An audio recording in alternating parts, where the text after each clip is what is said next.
je suis aujourd'hui en compagnie de Fabienne Morin, que je reçois à la maison, qui vient de Rennes et qui va nous parler de l'accompagnement professionnel. Bonjour Fabienne. Bonjour Véronique, merci de m'accueillir, je me réjouis vraiment de t'avoir retrouvée et puis de pouvoir répondre à tes questions. Ah, c'est sympa, hein, c'est un plaisir, ouais. Alors, de quoi il s'agit exactement? Alors, l'accompagnement professionnel, dont on parle beaucoup sous le terme de coaching professionnel, c'est vrai que moi je préfère le terme d'accompagnement parce que je trouve que le coaching, c'est un mot qui est un petit peu mis à toutes les sauces, un petit Ouais, peu, c'est vrai. voilà. Et puis maintenant c'est à la mode, alors tout le monde se dit coach sans avoir forcément la formation, voilà, parce que être coach c'est une forme de relation d'aide très particulière mais qui nécessite d'être formé. Donc moi je suis formée à l'accompagnement professionnel, donc pour accompagner des personnes dans le milieu du travail ou des chefs d'entreprise, plus spécifiquement des managers, des gens qui ont des responsabilités, mais voilà, où j'ai quelques chefs d'entreprise voilà, qui m'ont demandé de les accompagner. Ah, d'accord, ouais, ouais. Donc, comment ça se passe alors, concrètement? Alors concrètement, un coaching, c'est à peu près, on va dire, 15 heures d'accompagnement sur des séances d'une heure et demie, 2 heures, selon les personnes qui accompagnent. En ce qui me concerne, moi j'ai besoin de 2 heures, parce que j'ai besoin de temps pour rentrer en contact et puis pour clore aussi ma séance. Voilà, donc 2 heures, je trouve ça bien. Et puis on part d'une demande, c'est-à-dire la personne qui fait appel à nous ont souvent une problématique professionnelle, gestion du stress, prise de poste, difficultés managériales, voilà, développement du leadership. Et donc elles ont une demande et on évalue ensemble sur leur demande de quoi elles ont besoin et comment elles évalueront qu'elles auront réussi à répondre à la demande qu'elles ont, à répondre à leurs besoins. Voilà. Et donc on se rencontre régulièrement pour faire le point en fonction de ce qu'elles ont défini qu'elles souhaitaient comme type d'accompagnement. Donc c'est un accompagnement très personnalisé alors? C'est un accompagnement très personnalisé, c'est-à-dire que je pars du postulat que la personne a en elle-même toutes les ressources pour régler la problématique qu'elle vient, pour laquelle elle demande un accompagnement. Mais elle ne les connaît pas forcément. Non, elle ne connaît pas forcément ses ressources.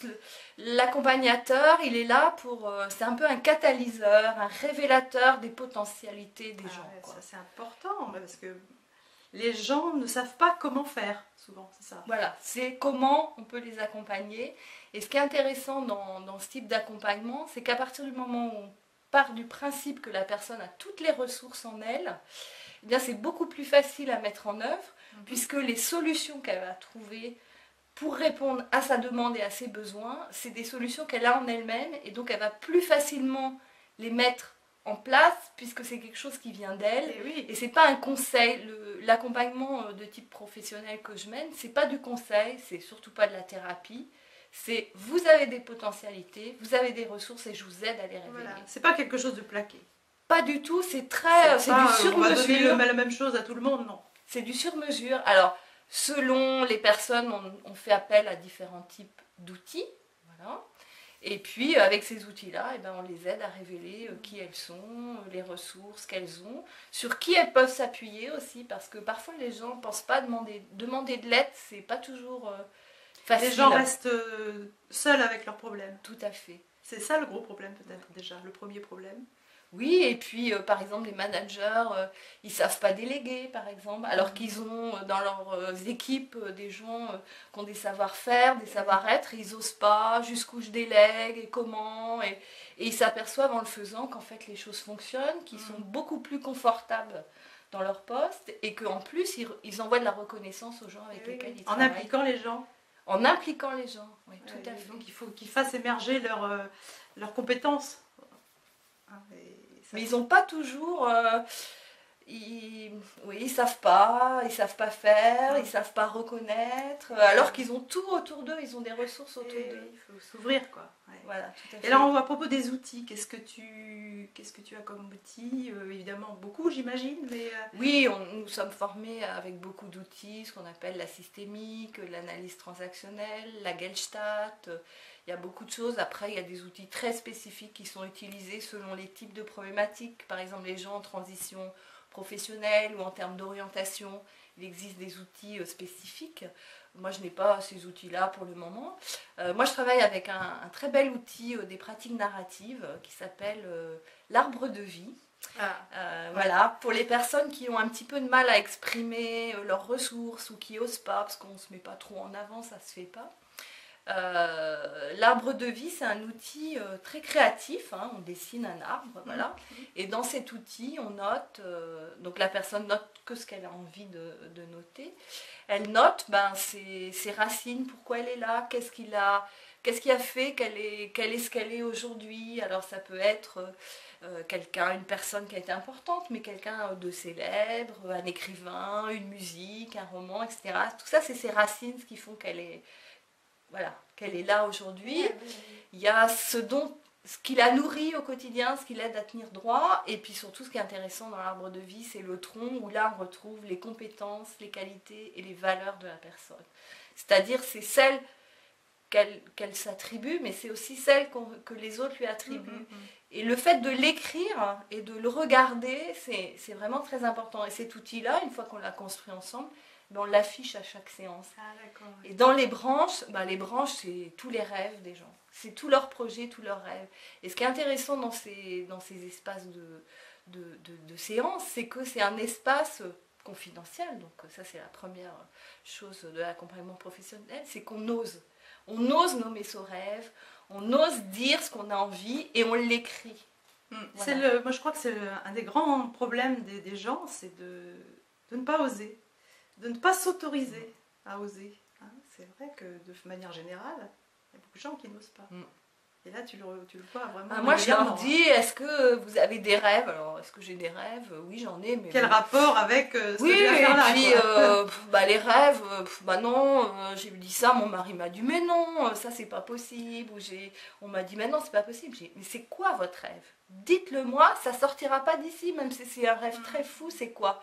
Vous êtes d'accord pour qu'on l'écrive? Parce que l'arbre de vie, c'est une grande feuille, la personne le garde avec elle, elle n'est pas obligée de le partager avec d'autres. Alors on peut l'utiliser, c'est intéressant quand les gens ont besoin d'avoir des ressources sur lesquelles ils peuvent s'appuyer, c'est-à-dire on peut leur proposer, une fois qu'ils ont fait l'arbre de vie, de les accompagner en présence d'une personne qui va être là comme le témoin de ce qui sont des ressources sur lesquelles ils peuvent s'appuyer. Et moi je l'ai fait avec une de mes amies et sa fille, qui a 20 ans.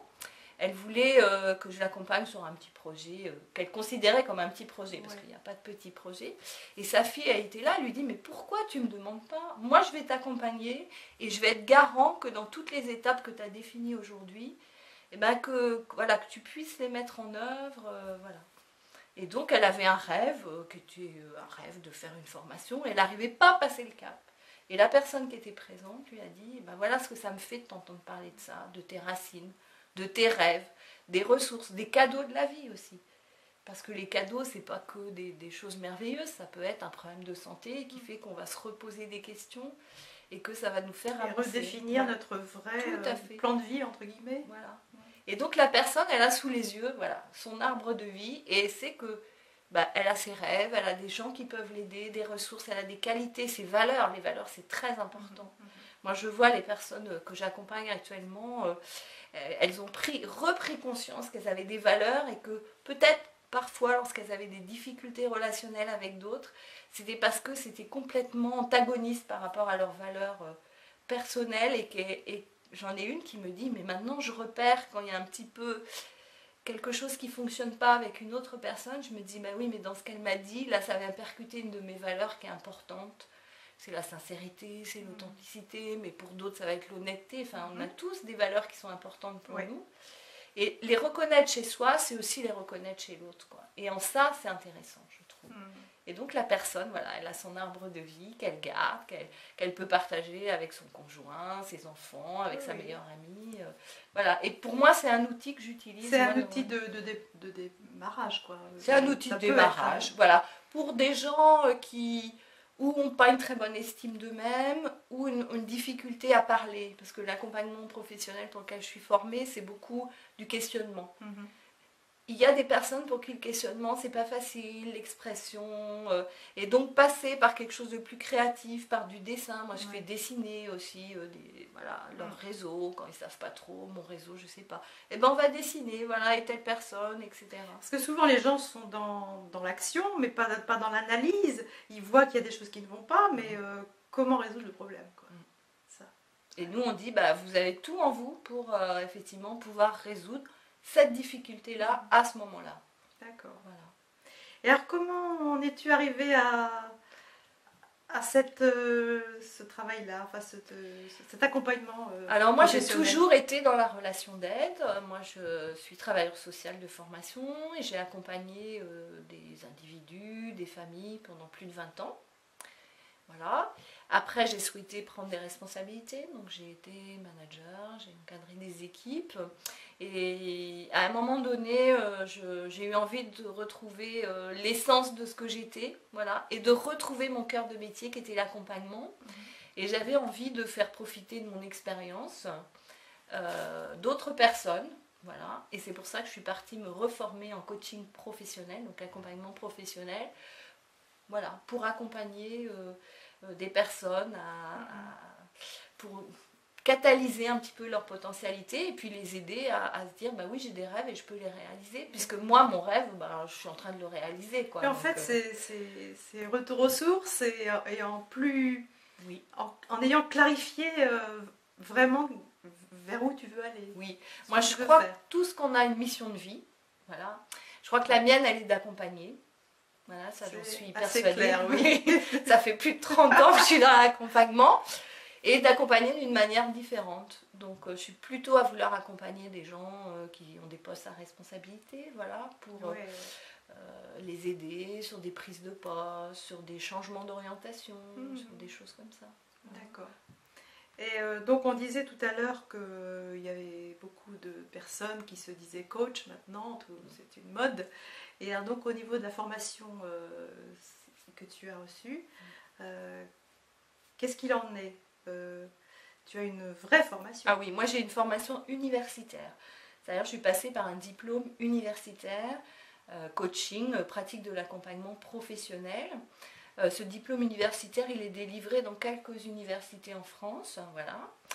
Moi, je le fais à l'Université catholique d'Angers, parce que dans l'Ouest, c'est le seul endroit où effectivement on pouvait faire ce diplôme. Et c'est une vraie formation universitaire, c'est-à-dire qu'on rend un travail régulier, on est noté, alors on en pense qu'on en veut, mais on est évalué régulièrement. J'ai rendu un mémoire professionnel, il y a une soutenance, et c'est pas s'inscrire à cette formation-là, c'est pas avoir la certitude d'être diplômé et certifié à la fin, quoi. Donc il y a une certification, c'est clair. Il y a une certification, tout à fait. Et dans ces formations-là, par la suite, on fait partie d'une association qui elle-même aussi certifie en fonction du temps d'accompagnement qu'on a fait, etc. Donc il y a une double certification, mais c'est principalement la formation universitaire. Je trouve que voilà, la caution de sérieux de l'université, c'était important pour moi, parce que maintenant, effectivement, il y a beaucoup de gens qui se disent coach. Dans tous les domaines. Ah oui, en coach amoureux, coach d'aménagement de sa maison, en habillement, etc. Voilà, sans avoir de formation vraiment. Oui, parce qu'on va dans l'accompagnement professionnel, on ne s'embarque pas comme ça, sans rien, quoi. Et il faut avoir du vécu, et il faut avoir une formation. C'est parce qu'on travaille avec de l'humain, enfin c'est sur le fil quand même. Hein. Ouais. Donc il y a la question de la formation, et donc moi j'ai une formation universitaire, mais il y a aussi le travail sur soi. Oui. Voilà, dans la formation que j'ai suivie, en tout cas dans quelques universités que je connais, il y a une obligation d'avoir fait un travail thérapeutique ou de s'engager à faire un travail thérapeutique. Donc moi j'ai fait un travail sur moi c'est toujours en cours depuis longtemps, parce que c'est important quand on accompagne des personnes de savoir qu'est-ce qui est notre problème à nous et qu'est-ce qui est sa difficulté à lui. C'est-à-dire, il faut pouvoir gérer des projections, un certain nombre de choses et pas mélanger, bien rester à sa place, quoi. Et je pense que si on ne crée pas un espace en soi, d'être conscient de qui on est, c'est difficile d'accompagner l'autre, de créer lui-même cet espace. Oui, bien sûr, voilà. Il ne faut pas tout mélanger. Il ne faut pas tout mélanger. Et puis, on a aussi une supervision. Voilà, on est supervisé parce qu'effectivement, dans l'accompagnement, il y a des choses qui peuvent s'inviter. Et c'est important d'avoir quelqu'un qui nous aide à décoder effectivement qu'est-ce qui s'est invité et de pouvoir voir qu'est-ce qui s'est joué à ce moment-là, puisque dans la relation, on se rejoue des choses de l'enfance. Alors après, selon qu'on est plutôt psychanalyse ou ce qui est plutôt mon cas, voilà, on va aller chercher Alors des de choses quelle différentes. école plutôt? Moi, je suis plutôt Jung. Parce que j'aime beaucoup Jung, voilà, je trouve que... Tu t'y retrouves? Je m'y retrouve plus facilement avec la question de l'inconscient collectif, de tout ce qui est mythe, métaphore, archétype, tout ça j'aime bien. Ouais, voilà. Alors, quel type de coach veux-tu être? Alors moi, le type de coach que j'ai envie d'être, c'est un coach qui accompagne vers plus de conscience de soi, vers plus de profondeur, aider les gens à avoir plus d'harmonie entre, je vais dire, la tête, le cœur et puis aussi l'âme. Voilà. Alors, je sais que c'est peut-être un peu prétentieux, mais voilà, si on peut aider les gens, si moi je peux aider des gens à réunir tout ça, eh ben, je me dis que c'est pas mal. Déjà, provoquer des prises de conscience. Oui, tout à fait. Ouais. Hein, parce que beaucoup de gens sont nous-mêmes, à tous les niveaux, hein, on est à certains niveaux, on est dans l'inconscient, dans certaines choses, et puis hop, on prend conscience, et là, ça remue un peu, mais ça fait avancer dans la vie. Et si on peut aider à réunir la tête et le cœur, je trouve que après dans le travail, parce que c'est de l'accompagnement professionnel, on met des ouvertures avec les gens avec lesquels on travaille, c'est plus facile de mettre de la distance, et puis on est soi, quoi. Il n'y a pas une coupure entre je suis telle personne quand je suis à la maison et telle personne quand je suis dans le milieu de l'entreprise, quoi. C'est vrai qu'on a été longtemps sur des choses comme ça, mais... Oui, et c'est difficile parfois de le faire accepter, hein, mais c'est vrai que c'est vers ça qu'il faut aller. Hein. Il faut être soi-même, sinon il y a souffrance.